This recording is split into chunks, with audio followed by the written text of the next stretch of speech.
This is the Daymak Photon. It's a fun little kick scooter that was successfully funded through Kickstarter in June 2015. Very affordable. It actually comes in two different flavors. The first one, it has kind of these plastic wheels instead of these rubber ones. It doesn't have the suspension, it doesn't have the phone holder or the light. It's only $199. This one, it's kind of the upgrade, and it does have those upgrades right there. And the suspension, you know, there's not a ton of travel, but it's going to cushion you a little bit. And I do like the tires. You know, they can be inflated right there. We've got kind of a Schrader valve. They're 6 by 1 1/4, a little bit narrower than some of the other kick scooters I've seen. But they've actually got a pretty good diameter, and they've, you know, it's got kind of a cast center there, so there's no spokes or anything.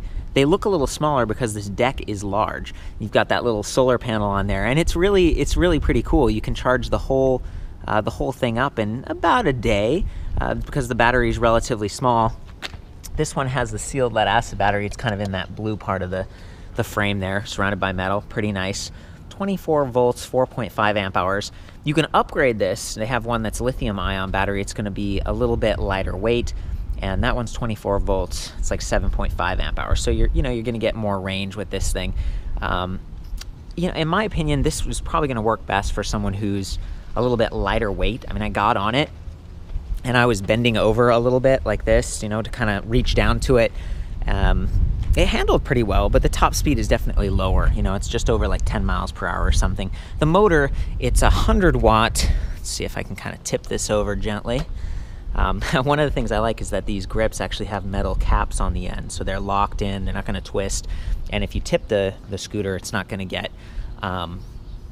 dinged up quite as bad. So anyway, the motor, that's this canister right here. It's a kind of a gearless canister drive, pulls this belt. It's 100 watts. And so in Canada and the US, this is classified as like a toy, right? And again, I think this is probably best for like kids, someone who's a little bit lighter weight, not looking for that high speed.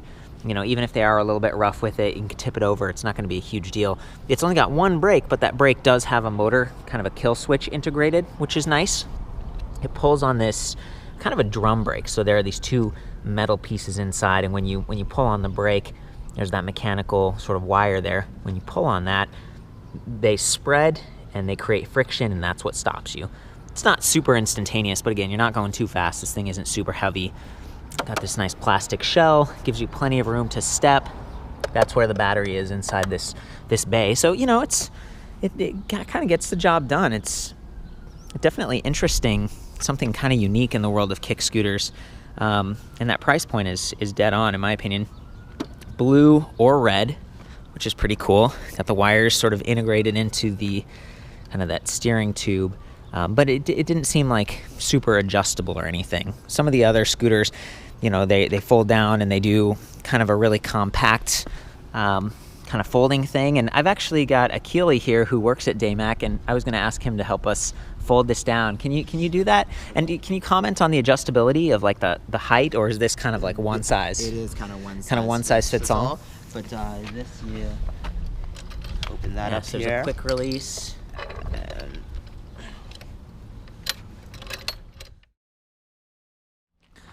So here it is, completely folded down. You can actually pick it up like this right from the middle, and it weighs about 25.5 pounds, so not too bad at all. And there's that solar panel again. It takes about 17 hours with, like, you know, direct sunlight. That's not with you standing on it or anything. That's just if you were leaving it out in the sun. And again, with the battery sort of sheltered by that deck, it should hold up. You know, lithium ion batteries are going to last longer through more charge cycles and stuff. You're going to pay a little bit more for them. But, you know, I'd advise putting this in your garage or something, because extreme cold, especially if you're in Canada.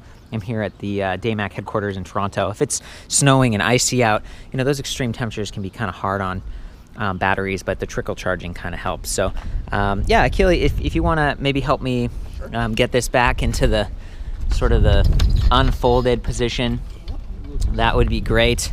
There's that headlight. It's just sort of an independent light. You press the little button. No worries. Press the little button on the back, press it again, and it sort of flickers.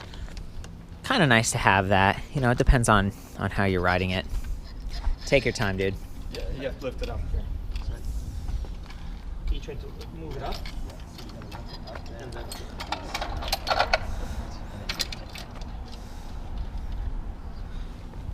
we go. And now we're back in the upright position. So you can kind of see that. You sort of loosen this, and then you bring it up, and then it swivels, and then you lock it down, and you can lock it in that position or that position. So, pretty simple. There's the close-up of the suspension, and another shot of the deck. I like that this one, it completely covers the rear wheel. That's going to protect you like a fender, and it just gives you a little bit more space for feet. I think a lot of customers might be kids and stuff. I don't have especially large feet. These are like 9.5s, but you can see me just standing next to it.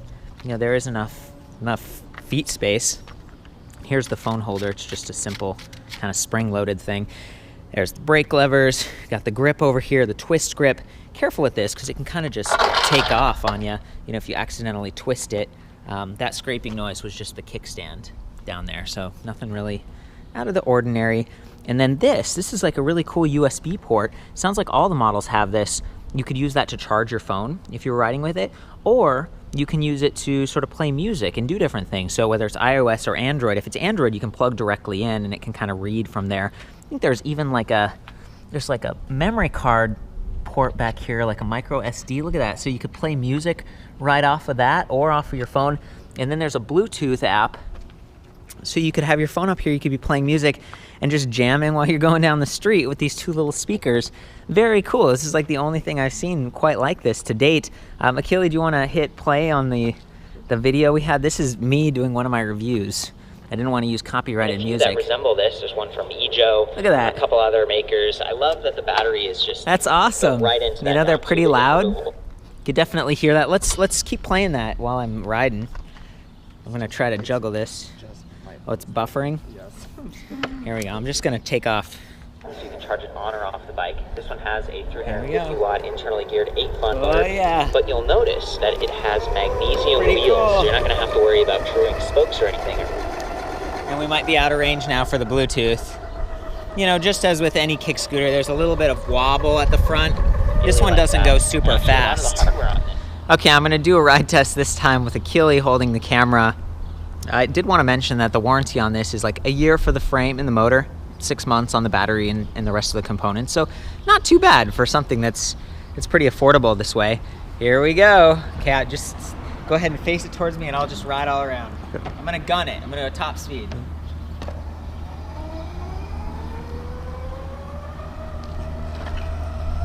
Testing out that suspension.